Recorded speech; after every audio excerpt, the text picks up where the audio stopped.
తెలంగాణలో దశ దిశ లేని పాలన కొనసాగుతోందని కాంగ్రెస్ సర్కారుపై ఆరోపణలు చేశారు మాజీ మంత్రి హరీష్ రావు.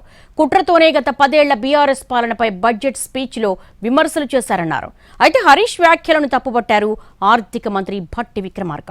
బడ్జెట్పై అన్ని వర్గాలు ప్రశంసిస్తుంటే హరీష్కు మాత్రం కంటగింపుగా ఉందన్నారు. మన రాష్ట్రంలో దశ దిశ లేని పాలన నడుస్తుంది.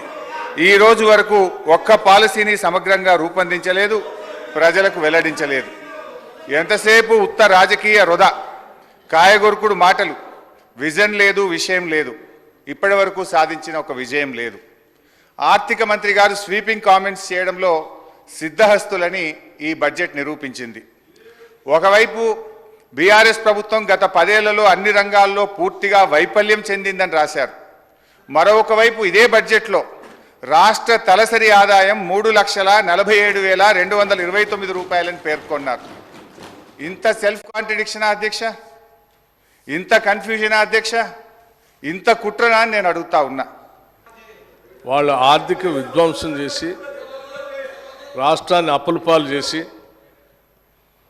అసలు ఈ రాష్ట్రంలో పనిచేస్తున్నటువంటి ఉద్యోగస్తులకి జీతాలు కూడా ఇవ్వలేనటువంటి కటకటలాడే పరిస్థితులు ఈ రాష్ట్రాన్ని నెట్టేస్తే ఇప్పుడే కొద్దిగా ఘాట్లో పెట్టి నెల మొదటి తారీఖున వాళ్ళ జీతాలు ఇస్తూ ఇటు వ్యవసాయాన్ని, సంక్షేమాన్ని, పరిశ్రమల్ని, హైదరాబాద్ నగరాన్ని, మహిళల్ని, యువతని అందరినీ దృష్టిలో పెట్టుకొని ఒక ఆలోచనాభరితమైనటువంటి బడ్జెట్ను ప్రవేశపెడితే రాష్ట్ర వ్యాప్తంగా ప్రజలందరూ హర్షిస్తూ ఉన్నారు.